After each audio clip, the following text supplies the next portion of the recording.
నమస్తే, నేను మీ మాధురి. ఈరోజు మనతో పాటు స్టూడియోలో ఉన్నారు ఉదయ్ భాస్కర్ గారు, సైకాలజిస్ట్. నమస్తే సార్. నమస్తే మేడం. సార్, మనకి చుట్టూ ఉన్నవాళ్ళు, మనతో ఉన్నవాళ్ళు ఎలా ఉంటారు అంటే, ఎదుగుతూ ఉన్న కొద్దీ మనల్ని వెనక్కి లాగుతూ ఉన్నట్టు కనిపిస్తూ ఉంటుంది.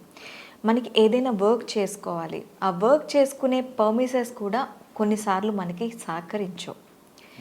ఆ కండిషన్స్ ఎలా అంటే అన్కండిషనల్గా వాటిని మనం యాక్సెప్ట్ చేయాల్సి ఉంటుంది. కానీ నాకు ప్రోడక్ట్ అనేది బయటికి వెళ్ళాలి అని ఉంటుంది. మనకి ఇవి ఎలా అంటే ఎంఎన్సి కంపెనీస్లో కానీ, లేదు మనం ఒక ప్రోడక్ట్ని బయటకు పంపించాలి అనుకునేటప్పుడు ఆ ప్రోడక్ట్ అంటే అది ఏదైనా ప్రోడక్ట్ కావచ్చు, ఒక ఐడియా కావచ్చు, ఇప్పుడు లేదు అంటే ఒక ఏదైనా కావచ్చు, దానికి నాకు నలుగురు సహకారం కావాలి. ఆ నలుగురు సహకారం లేకపోతే ఆ ప్రోడక్ట్ అనేది బయటకు వెళ్ళదు.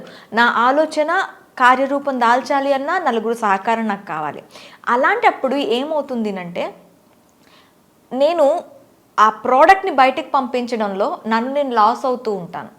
ఎక్కడో నేను మిస్ అవుతూ ఉంటాను.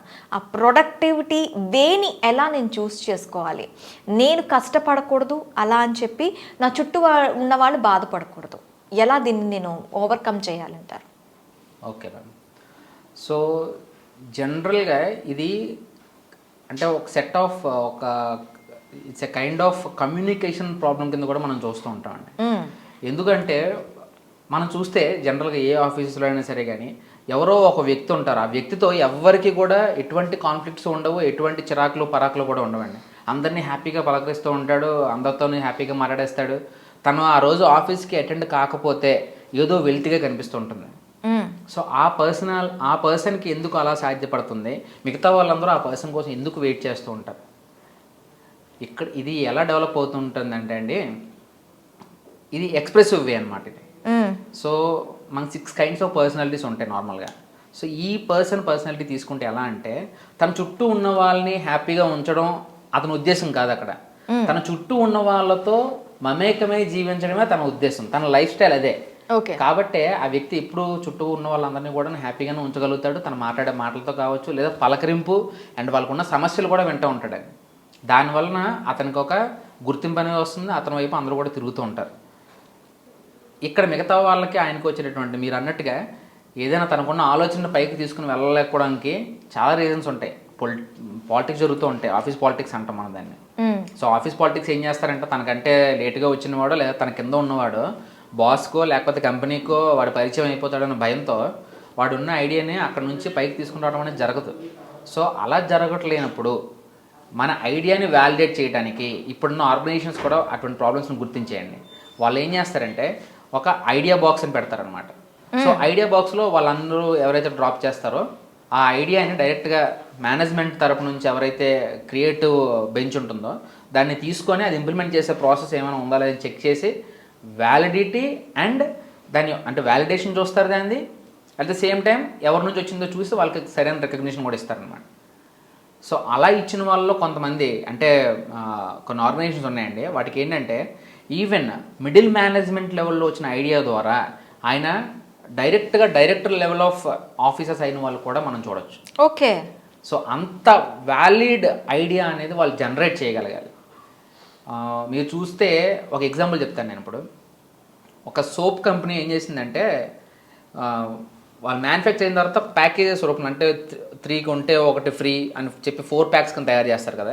సో అలా ప్యాక్స్ కింద వాళ్ళు ప్యాక్ చేసే ప్రాసెస్లో బాక్సెస్ అన్నీ వచ్చిన తర్వాత దాన్ని ప్యాక్ చేస్తూ ఉంటే అందులో కొన్ని అంటే ఒక సర్టెన్ రేంజ్ తర్వాత ఏదో ఒక బాక్స్ ఎంటీగా వస్తుంది అనమాట. అంటే సోప్ లేకుండా వచ్చేస్తుంది అది. ఓకే. సో అది పెద్ద కంప్లైంట్ అయిపోయింది అది. సో మాకు 3+1 అన్నారు, మీరు చూస్తేనేమో ఇలాగ వస్తుంది నాకు అని చెప్పి ఆ కంప్లైంట్ రావడం చూసి దాన్ని ఎలా అరికెట్టాలని చూస్తే వాళ్ళు ఇంజనీర్స్ ఏం చేశారంటే, ఒక పెద్ద ఎక్స్రే మిషన్ని బిఫోర్ ప్యాకింగ్ ఎక్స్రే మిషన్లో నుంచి అది పాస్ అయితే అందులో ఆ సోప్ ఉంటే మనం ఆ బాక్స్ని క్లోజ్ చేయొచ్చు, లేదు అంటే మనం ఆ ఎంటీ బాక్స్ని తీసేద్దామని చెప్పి ప్లాన్ అనమాట.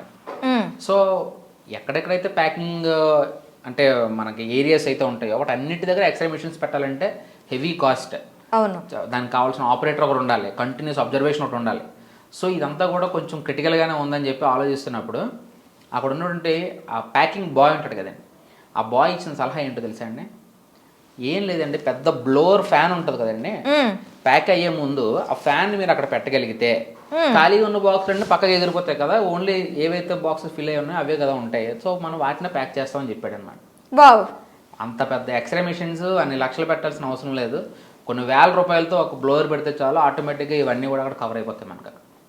సో చిన్న ఐడియా, ఆ ఐడియాని అదే కనుక ప్రాక్టికల్గా కనుక చెయ్యలేని పరిస్థితుల్లో ఆయన తీసుకుని వెళ్ళుంటే ఆయనకు అక్కడ రికగ్నిషన్ ఉండదండి. ఆ ఐడియాని కూడా అక్కడ ఉన్నటువంటి ఆ ఏరియాలో ఉన్న బాస్ ఇన్ఛార్జ్ ఎవరైతే ఉంటారో ఆ ఐడియాని వాళ్ళు కొట్టేసి ఉండేవాళ్ళు. కానీ మీన్వైల్ డిస్కషన్లో వాళ్ళు ప్లానింగ్ కోసం వచ్చినప్పుడు ఆయన ఎక్స్ప్రెస్ చేయడం వలన అంత చిన్న ఐడియా ఎంత పెద్ద ప్రాబ్లమ్ సాల్వ్ చేస్తుంది అనేటప్పుడు ఈయన్ని ఇక్కడ ఉంచకూడదని చెప్పి ఆయన కొంచెం ప్రమోషన్ ఇచ్చి వేరే లెవెల్లోకి తీసుకెళ్ళడం జరిగిందనమాట. సో ఇలా మన చుట్టూ ఉన్న వాళ్ళు మనం అపోజ్ చేస్తున్నప్పటికీ ఐడియా జనరేట్ అయిన తర్వాత ఇంప్లిమెంటేషన్లో నా పొజిషన్కి నేను ఎంతవరకు న్యాయం చేస్తున్నాను అన్న రకంగా ఆయన ఇంప్లిమెంట్ చేసుకుంటూ వెళ్తే 200% ఆయనకు ఉన్నటువంటి గుర్తింపు అనేది ఆటోమేటిక్గా వస్తుందండి.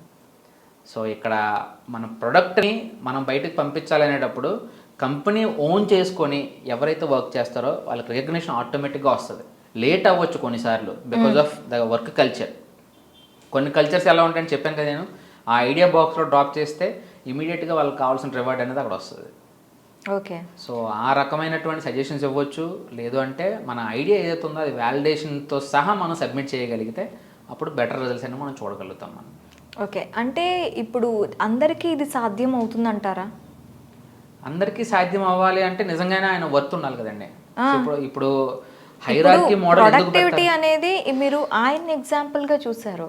ఈ ప్రొడక్టివిటీని బయటకి తీసుకురావాలి అంటే మనిషిలో ఏ క్వాలిటీస్ ఇంప్రూవ్ అవ్వాలి అంటారు? ఎస్ అండి, ప్రొడక్టివిటీ ఎప్పుడు కూడాను ఎలా ఇంప్రూవ్ అవుతుందంటే మనకి ఇచ్చిన టైంలో ఇచ్చిన జాబ్ రోల్ ప్రకారం ఎంత మనం నిజంగా వర్క్ చేసి దానికి కావాల్సిన రిజల్ట్ని మనం తీసుకొని రాగలుగుతాం అనే దాన్ని బేస్ చేసుకొని వస్తుందండి.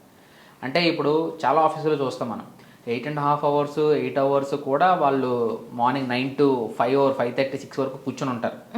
కానీ ఆ 8 hours ఎంత నిజంగా కంపెనీకి ఉపయోగపడే క్వాలిటీ పని వాళ్ళు చేయగలుగుతున్నారు.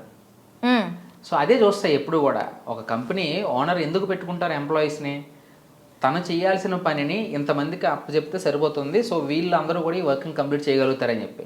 సో వాళ్ళ వల్ల కాలేనప్పుడు ఎక్కడో లోపం జరుగుతుందని చూస్తే రాబోయే రోజులు అదే జరగబోతుందండి. ఆర్టిఫిషియల్ ఇంటెలిజెన్స్ వచ్చిన తర్వాత దాన్ని మేనేజ్ చేయడానికి అంతమంది అవసరం లేదు. ఇప్పుడు 10 members ఉన్న దగ్గర ఒక 3 members ఉంటే సరిపోయేలా ఇప్పుడు టెక్నాలజీ అంతా మార్పు చెందుతుంది. సో ఇక్కడ ఇప్పుడు చూస్తారు వాళ్ళు ప్రొడక్టివ్గా పనిచేసే వాళ్ళు ఎవరైతే ఉన్నారో, అంటే ఇచ్చిన టైంలో నిజంగా సిన్సియర్గా ఎవరైతే పనిచేస్తున్నారో వాళ్ళ ప్లానింగ్ ఎలా ఉంటుంది, వాళ్ళ యొక్క కాంట్రిబ్యూషన్ టువర్డ్స్ ద ఆర్గనైజేషన్ ఎలా ఉంటుంది, ఎంత టైంలో ఎంత రిజల్ట్ తీసుకొని రాగలుగుతున్నారు, ఇవన్నీ చూసి వాళ్ళు ఉంచుకుంటారు. ఎవరైతే for the sake of salary, for the sake of time అక్కడ స్పెండ్ చేయగలుగుతున్నారో వాళ్ళందరూ కూడా చాలా ప్రమాదంలో ఉన్నట్టేనండి. ఇప్పుడు ఈ ప్రొడక్టివిటీని మనుషులు ఎలా పెంచుకోవాలి అంటారు? ప్రొడక్టివిటీని పెంచుకోవాలి అంటే టు డూ లిస్ట్ అని చెప్పి మనం ప్రిపేర్ చేసుకోవాలి. సో ప్రిపేర్ చేసుకున్న దాంట్లో నిజంగా మనం 8 పనులు రేపు పొద్దున్న చేయాల్సిన వాటిలో ప్రయారిటీ బేస్డ్గా మళ్ళీ దాన్ని మనం రీఅరేంజ్ చేసుకొని ఏ వర్క్ అయిపోయినా సరే, నేను ఇంకోటి చెప్తాను ఇక్కడ ఏంటంటే the hardest work should be done in the initial day, initial period of the day. ఎందుకంటే ఎప్పుడైతే హార్డెస్ట్ వర్క్ ఎప్పుడైతే అయిపోయిందో మనకు చాలా రిలీఫ్ వచ్చేస్తుంది. ఓకే, ఇంత కష్టమైన పని ఈరోజు అయిపోయింది కాబట్టి మిగతావన్నీ సింపుల్ అన్న ఒక మైండ్ ఫీడ్బ్యాక్ అనేది మనం పంపిస్తాం అన్నమాట మైండ్కి. సో అది ఈజీగా మిగతా పనులను యాక్సెప్ట్ చేస్తుంది. కొంతమంది ఏం చేస్తారంటే నెంబర్ ఆఫ్ వర్క్స్ ఏవైతే ఉన్నాయో అవి కంప్లీట్ చేద్దాము అంటే ఈ 5 సింపుల్గా ఉన్నాయి కదా, 3 కష్టం కదా, ఇవి లాస్ట్లో చేద్దాంలే అనుకుంటారు. ఈ 5 కోసం డే అంతా కూడా వేస్ట్ అయిపోతుంది అండి వాళ్ళు. ఈ 3 ఎప్పుడు పెండింగ్ లాగా అలా ఉండిపోతాయి అవి. సో హార్డ్ వర్క్స్ అనేవి ఎప్పుడు ఫస్ట్ కంప్లీట్ చేయడం వల్ల లాస్ట్కి వచ్చేసరికి ఓకే ఈ 3 కదా, ఇవి సింపుల్గా చేసే వచ్చేది, సింపులే కాబట్టి చేసేద్దాం, కంప్లీట్ చేసేద్దాం, ఈ టాస్క్ కంప్లీట్ అయిపోతుంది కదా, అలా ఆలోచించి ఈ టు డూ లిస్ట్ని ప్రిపేర్ చేసుకొని ఎవరైతే hard work to light work ఎవరైతే ట్రావెల్ చేస్తారో వాళ్ళు ప్రొడక్టివిటీ అనేది ఈజీగా పెంచుకోగలుగుతారు. ఓకే. సో వాళ్ళు తక్కువ టైం పని చేసినా కానీ ఎక్కువ రిజల్ట్ని తీసుకొని రాగలుగుతారు. అప్పుడు everywhere it is very needful at this point of time. Okay sir, thank you very much. Thank you madam.